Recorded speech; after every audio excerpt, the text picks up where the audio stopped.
We're Sarah and Jess pulling chairs to the table, sharing these stories wild and unstable. Trash talk to tacos, it's how we play. New episodes dropping every Tuesday. We laugh, we cry, we spill what's real. Hey, so tonight we are going to dive into one of the most unsettling stories that's hit New York in recent months, the case of Lawrence Krauss, a man who openly admitted to killing his own parents, calling it a so-called mercy killing.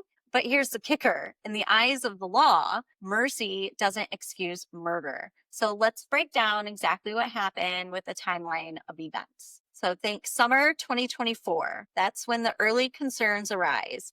Neighbors in Albany noticed less and less activity at the Krauss home. Franz and Teresa Krauss, both elderly and reportedly struggling with health issues, seemed to vanish from sight. So by fall of 2024, suspicion has built. Rumors have circulated about the couple and where they'd gone. Lawrence gave inconsistent explanations to those who asked where the parents were, It seems like they've kept to themselves a lot. which most people do. I don't know my neighbors. Yeah, I mean, I I just kind of see honestly, people come and go. I just talked to mine for the first time in like 5 years. So, Mm-hmm. yep. Yeah. So they must have really not seen anything or noticed anything. So in September of 2025, there was a TV confession. In a shocking interview, Lawrence Krauss confessed on camera. He admitted to suffocating his father and strangling his mother, claiming he did it to end their suffering. Yeah, but authorities are still investigating whether it's mental health issues, if he was having stress taking care of his parents, or something darker. So he buried their bodies in the backyard. Between September 25th and 27th of this year, 2025, the police investigation has began. So following the televised confession, police searched that home. They discovered 2 sets of human remains buried on the property. Lawrence was arrested and charged with 2 counts of murder, 2 counts of concealment of a human corpse. Court proceedings are still ongoing, and Lawrence pled not guilty. But prosecutors are pushing forward with murder charges despite his plea. Like, sir, you confessed on camera. There's literally a video proving that you admitted to it. Not guilty? That's pretty bold. Quick Yeah. context about who Lawrence Krauss is, because this wasn't some random neighbor who snapped. As we mentioned earlier, this is his parents we're talking about. He's 53, holds a political science degree from Siena College, and also has an MBA from RPI, which is a well-known school, I guess, for tech. Rensselaer Polytechnic Institute, one of the oldest. Learned that today, pretty interesting. Neighbors described him as intelligent but isolated, so it seems like he was pretty much a loner. He even did try running for office once, but it wasn't a normal campaign. He was out there putting these really long, bizarre campaign posts out there and conspiracy stuff. That's what people were saying on the streets. Definitely not your typical political flyers. Investigators now say the timeline goes back years. They believe the parents may have died as far back as 2017.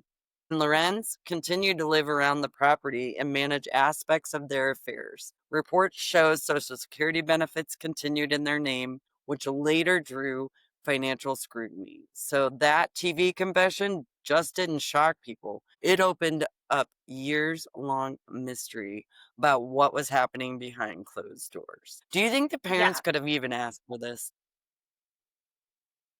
Asked for it? Yeah, like, kill us, I we're don't ready to go. Doubtful. I don't No, he said they didn't, so who knows? So here's the thing. When someone claims a mercy killing, the law doesn't see compassion, it sees intentional homicide. In New York, second-degree murder carries 25 years to life in prison. So if prosecutors push for first degree, he could face life without parole. And those concealment charges, they add extra weight. They're not nearly as heavy as murder charges, but why isn't mercy killing legal? I mean, I guess if it was, you'd have a whole bunch of different scenarios that could pop up. How many people take advantage of all these different laws and rules in one way or another? I feel Mhm. like there's too much that can happen. But mercy killing is legal in some states, is it not? Or is that Yeah, different? it's just not called that.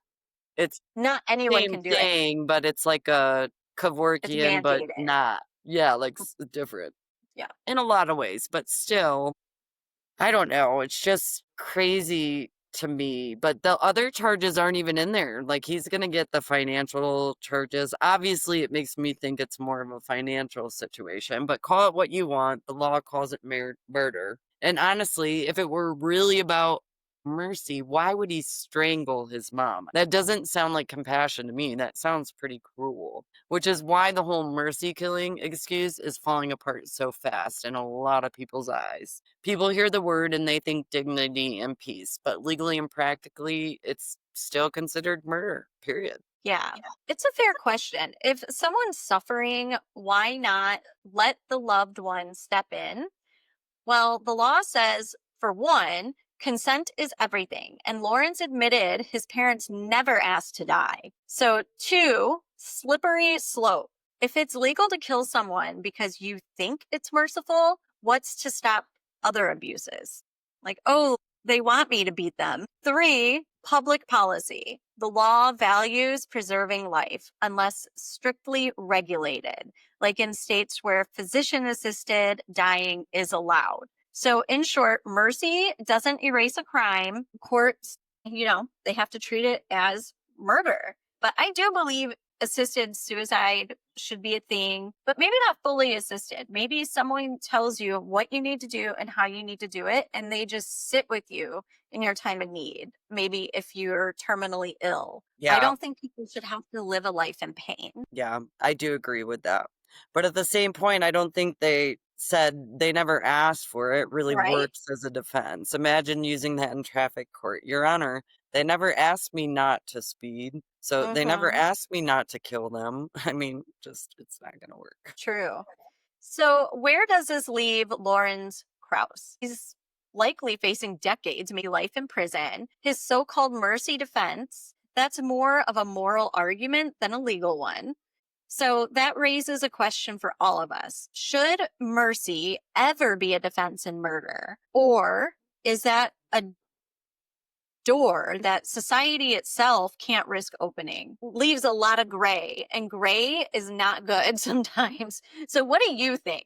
So, drop your thoughts in the comments. We would love to hear what you think about so called mercy killings or even assisted suicide, just for the argument of it. Yes. And for me, if my kids ever think mercy means burying me in the backyard, I'll haunt them until the end of time. Mercy is Oh, yeah. morphine, not murder. Yes, I will take morphine over murder too. Yeah, Unless I I mean, if ask I'm in for it. that position, at least make me comfortable and try and save me. You never know. It could be a situation like that one podcast. Yeah, blink. Yeah. Yeah, this is, this reminded me, I had listened to a podcast in the past. I might have to Google it after this to figure it out. But this lady, this little old lady, she's on the FBI most wanted list because she tells people how they can easily end their lives. And she just literally sits there with them while they do this. And so she'll just like leave after they get everything, kind of set up, and she'll head out. Well, the FBI wants to know what the hell her deal is. She was on a talk show. I seen a talk show with her, if that's the Yeah. same one. So And now she's in trouble. well, she's not in trouble. They just keep talking to her because she's really not doing anything wrong. She's just helping people know how to end their lives in the easiest, most dignified way, right? When they're terminally ill, which I Right. think is a time that people should be able to choose that. I mean, if you're just sitting there literally dying, and if you've seen someone die, I had to watch my grandma in hospice, and it was very hard to watch Yeah. because you think they're giving them meds to make it easier. It looked like she was in a lot of pain, and Yeah. she wasn't eating for days and days and days.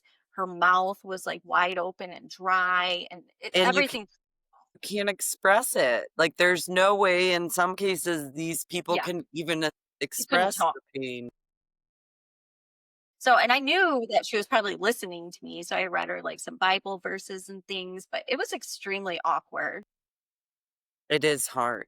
You almost pray, just pray for it to Yeah, like, please take happen her. It's her and time. Right. peacefully and Yeah. Yeah.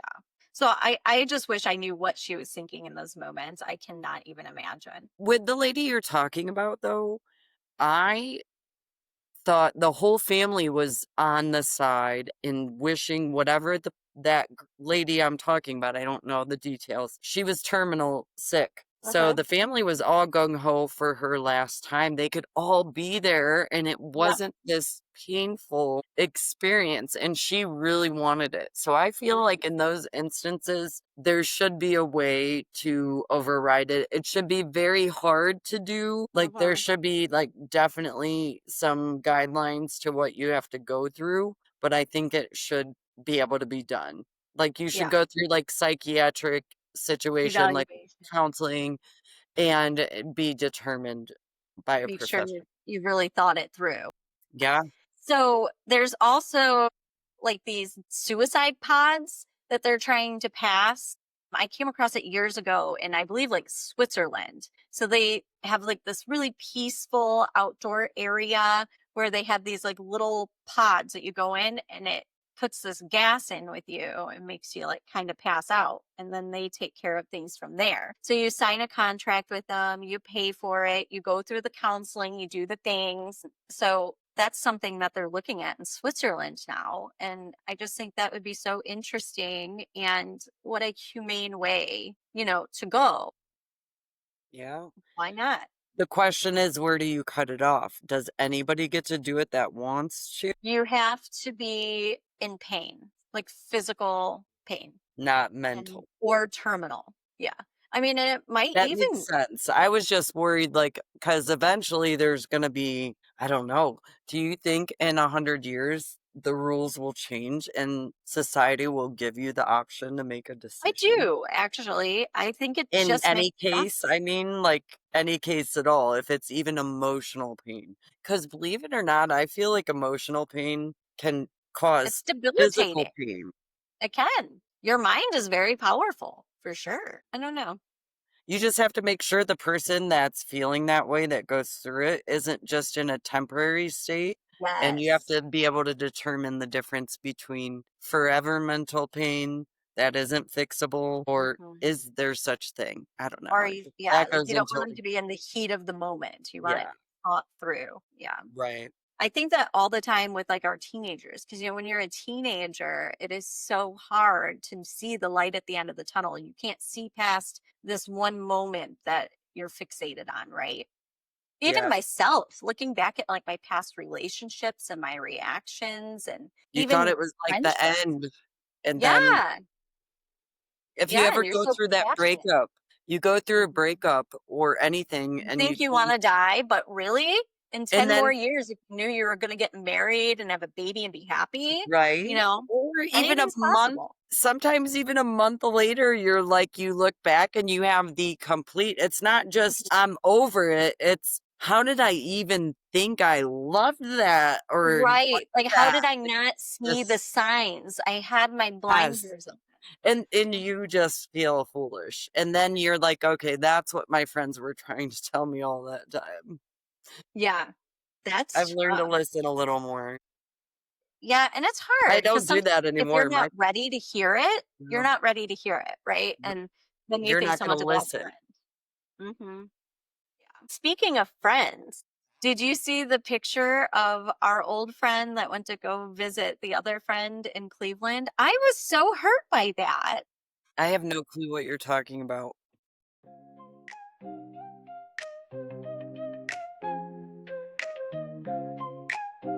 Yeah. We're Sarah and Jess pulling chairs to the table, sharing these stories wild and unstable. Trash talk to tacos, it's how we play. New episodes dropping every Tuesday. We laugh, we cry, we spill what's real. Heartfelt, bizarre, the chaos we feel. From late night debates to pondering why.